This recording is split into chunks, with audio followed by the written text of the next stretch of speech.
Ana Islom va Dilfuza bir oilaviy hikoya.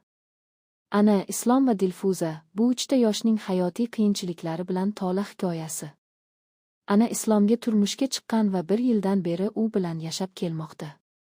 Erining oilasi ularni to'y qilishdan oldin qabul qilgan, lekin ana o'zini to'liq his qila olmagan.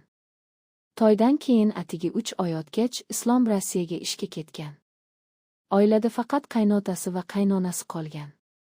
Ana va Islomning jinsiy hayoti muammoli bo'lgan, Islom juda tez boshlanib qolgan, ana esa ko'proq yaqinlik istagan. To'y qilish uchun oila qarzga kirgan va shuning uchun Islom Rossiyaga ishga ketishga majbur bo'lgan. 1 yil o'tgach Islom bir haftalik dam olish uchun qaytib keldi. Bu hafta davomida ular har kuni 2 marta yaqin bo'lishdi, lekin vaqt juda tez o'tdi.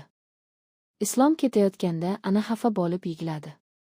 Keyingi kunlarda Islom telefon orqali muntazam gaplashdi, lekin bir marta u anani sherik bo'lmagani uchun aybladi. Bu gap anani xafa qildi. Vaqt o'tishi bilan ularning suhbatlari jozibali va ehtirosli bo'la boshladi, hatto bir-birlarini masxara qilishgacha borardi. Bir kuni qaynonasi anaga haqiqiy eri bo'lmaganingizdan qiynalyapsizmi deb so'radi. Ana bu gaplarning ma'nosini tushundi. Keyin bir kechada hovlida yuvinayotganda u derazadan kimdir uni tomosha qilayotganini his qildi. Bu qaynonasining ukasi ekan, lekin ana buni sezmaganday bo'ldi. Ana o'zini yolg'iz his qila boshladi va o'z ehtiyojlarini qondirishga harakat qildi. Qaynonasining ukasi uni tomosha qilishda davom etdi, hatto bir marta u yiqilib tushdi va qochib ketdi. Ertasi kuni qaynonasi anaga "Sizda sevganingiz bormi? Sizni uylantiraylik" dedi. Ana kuldi va "Mening akam yaqinda uylandi, endi navbat bizga" dedi. Keyin qo'rqitish bilan "Agar siz yana shunday qilsangiz, men Islomga aytaman" dedi. Ana javob berdi: "Men ayolman, erimni soginaman."